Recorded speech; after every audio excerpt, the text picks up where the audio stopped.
gosh, don't do that. Please, stop it. Get your grubby mitts out of me lobster tank, you lanky bootlicking ravisher! I heard his screams from across the restaurant and rushed to the scene. The boss was holding a meat tenderizer for some reason, and I saw in his eyes that he was about to lunge. Yo, what's up guys? 1HD back with another epic horror shorts video. Here we go. We got 3 true Red Lobster horror stories. Not going to waste any more time. We're just going to shout out to Horror Shorts Party though. Real quick. You got to subscribe, you know. I'm going to leave a link up here, right? It's going to be right up here somewhere in the top right-hand corner of the video. But without further ado, let's get right into this video. 3, 2, 1, Red Lobster horror stories. Let's go.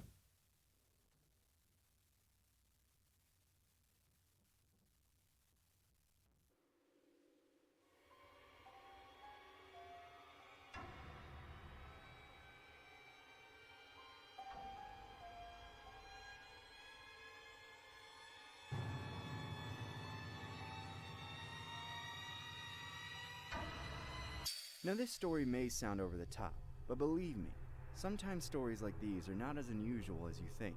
There have been many outlandish surgical modifications that people have done to themselves, but this one may outweigh everything you've seen on the internet. More details will be disclosed at the end of the story. Everyone knows that bosses can be a major pain in someone's life. The archetype of a crass, penny-pinching employer is so universal that it became a major character in SpongeBob. A cartoon that defined a generation and continues to be relevant and inspiring to this day, despite being over 20 years old at this point.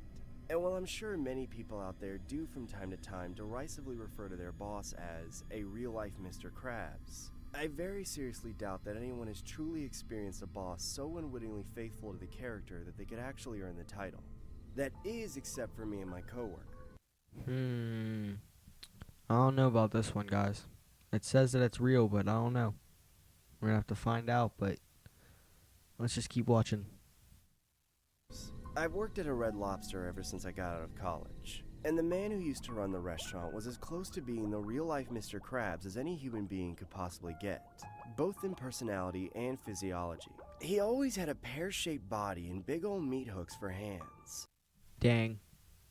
Big old meat hooks for hands, which he ain't wrong. Those are pretty big meat hooks. But the real similarities had started with his business practices. He was a man of strict morals, to say the least. Not wholesome or virtuous morals, however. They were purely financially driven, but he stuck to them like rubber and glue. He was the biggest cheapskate I've ever met in my life. All the staff worked for minimum wage, and he never gave a single one of us a raise, except for what marginal increases were literally required by law every year. He also made sure that nobody ever worked more than 40 hours a week, because the concept of overtime pay probably would have given him an aneurysm if he actually had to shell it out. Thankfully, it went both ways. If he ever caught a customer about to leave a tip of less than $5, he'd sit there and chew them out, blocking their exit until they were so embarrassed that they'd end up leaving 30%. Wow. What a dickhead. That is the real definition of a dickhead. Blocking their seat and making them pay. I would have knocked that dude out on the spot. Excuse me, lad, but are you royalty? Do you think me hard-working employees have served you and catered to your every need for over an hour out of the kindness of their hearts? Because you're special? No! They're working, and you're paying. Service is not free, and it's worth more than $3 measly. It was honestly quite the spectacle. For all I can say about his economic prudence, though, he wasn't bad at running the business at all. Actually, after working there for about a year or so, I finally had an idea of how to put my business degree to good use, since it had been collecting dust for some time. I decided to reach out to old Mr. Krabs and ask to be trained as a manager, in the hopes of one day owning my own restaurant, or maybe even taking up ownership of the Red Lobster someday. He laughed off the idea of me replacing him, but he was receptive to me training for management. But unfortunately, it was around that time that he took me on as a pseudo-apprentice that I started to learn some of his stranger habits. We'd always jokingly called him Mr. Krabs because of his money-loving attitude, but we were surprised when he seemed to revel in the nickname. We thought it might be because of the fact that Red Lobster is an establishment that specializes in selling crabs and other shellfish, and he might be interpreting the nickname as a recognition of his ability as a boss. Sounds like he actually wants to be Mr. Krabs. That's crazy. But I came to learn that was not it at all. So, me lad, you want me to teach you the ins and outs of the restaurant business. Good workers are hard to come by, but you've proven yourself. I'll tell you my secret. Come with me. Alright, sir. Ooh, the secret formula. He took me to the lobster tank at the front of the restaurant. It was early in the morning, before opening, so the tank was packed full of lobsters. He stooped down and pressed his face up against the glass. You see these babies? These puppies are my money makers, but they're more than just that. I've always loved the ocean's creepy crawlies, you see. Crabs, lobsters, shrimps, they just understand me. People always want all that huggy kissy crap. These little guys just pinch. That's all they do is pinch. Isn't that right, you little cretins? You don't care about nothing, do ya? Wouldn't you just love to clip the nose right off me face? You see, Rick, the lobsters need to be taken care of, or they won't taste good. The crabs come in frozen, so they're low maintenance, but the lobsters are special. My whole world got turned upside down in that moment. I always thought that he had a wife or something that he could go home to and drop the crabbiness. But it was then that I realized that lobsters and crabs were like this man's spirit animals. Wow. He is lonely, isn't he? Womp womp. And the only thing he loved more than keeping them around and babying them like pets was when he got to have them killed and cooked and dismembered to make him money. I didn't learn anything useful about how to run a business from any of that, but it was informative in a different way. This guy is straight up nuts, I thought to myself as I awkwardly smiled at him and backed away slowly to the kitchen to start my shift. Yeah, that's probably a smart thing to do, you know? Back away slowly, keep eye contact, and smile. Go do your job, man. It's not worth risking your life for. In secret, I spread the word around about how infatuated the boss was with the company Shellfish. And unsurprisingly, this only cemented his identity as the real-life Mr. Krabs. However, as harmless as this seemed initially, it became a problem one day. The lobster tank is where we keep all the lobsters that we cook and serve to customers, so there's always members of the kitchen staff reaching in and grabbing them. For this reason, there's no lid on the tank. That, in turn, is one of the reasons why there's always a staff member somewhere around the tank, to make sure nothing stupid happens to it. That employee is usually the host or hostess, since they're at the front most of the time anyway. There was one particular occasion in which we just hired a new hostess who wasn't very assertive. I think it was her first job or something, because she was always very nervous and soft-spoken. So, when some boneheaded teenager thought it would be funny to stick his hands in the lobster tank, while the hostess wimpy plaintiff cries did little, if anything at all, the next person to catch the kid in the act was the boss man himself.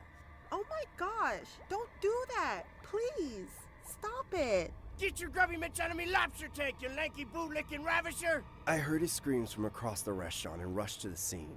The boss was holding a meat tenderizer for some reason, and I saw in his eyes that he was about to lunge. I acted quickly, holding him back as he swung the hammer around, trying to hit the kid in the face. The kid realized he'd gotten in over his head, so he and all his friends rushed out of there, blushing and snickering. Yeah, that's probably the smart idea. You know, he's holding a meat tenderizer. If you don't know, that's a big, heavy mallet for steak and stuff. You smack the steak to make it more tender and juicy. Yeah, that'll whip someone upside the head. You will probably have brain damage and dementia. I did my best to calm him down, but he was mad, like some kind of overprotective father. It took a while to get the murder out of his eyes. We managed to keep the incident from being reported to corporate, but we all knew that something had to be done. I had the idea of taking over running the restaurant for a few weeks while he went on vacation. Perhaps I've been taking all this lobster business too seriously. I guess it would be good to take some time off for myself. All right, I'm leaving the restaurant to you, Rick. I trust you now, so don't do me wrong. This place better be in ship shape when I get back. Sure thing, Mr. Krabs. I mean, sir. When he left, every single employee breathed a deep sigh of relief. No longer would there be a gruff, intolerable man breathing down our necks, micromanaging us and criticizing us. With me on top, that place became peaceful and serene, while still running like a well-oiled machine. Granted, I hadn't hired any of those workers, but lo and behold, I didn't have to become Mr. Krabs to be a good boss to them. Things went on like that for about a month before we got word from the man. He texted me early one morning and said he would be returning after close that night. I worked everyone a little bit harder to make sure everything was clean and organized for his return. I was actually kind of nervous. I'd enjoyed being the man on top and didn't really feel ready to relinquish the position just yet. So after everything closed up, I waited in his office and tried to think up a pitch I could give him that could keep me as the weekend manager or something like that. But when he arrived, all that went out the window. He walked through the door looking downright grotesque. His hands had been surgically disfigured to look like the pincers of a lobster. There were unnatural protrusions sticking out of his head that were meant to look like antennae. And he'd even tattooed his eyes black to look like the beady eyeballs of a lobster. Long time no see, me lad. What the hell? Please tell me no human being would actually ever do that. I really hope this isn't real, because if this is real, oh my gosh. What the hell happened to you? Oh, this. It's called the Krukenberg procedure. Google it. I had a black market doctor do it. Pretty neat, right? Ah! We can definitely tell that a black market doctor did that.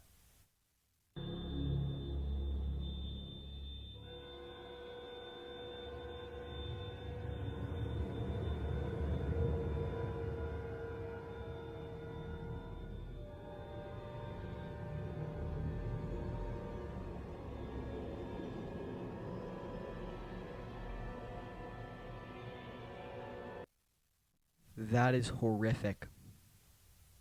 Absolutely horrific. If anyone actually ever did this, they are stupid, and they did. We just saw from that last little clip. That is horrific. Shout out to Horror Shorts Party for actually bringing this to light. Please never do this. Please never do this. That's going to wrap this video up. Hope you guys liked it. If you did, make sure you like, subscribe, comment down below if you would ever do this, get plastic surgery so significant like this. And yeah, please subscribe to Horror Shorts Party. They are amazing. I've reacted to almost every one of their videos, or every one of my reactions have been to their videos. It's amazing. Love their videos. See you guys in the next one. Peace.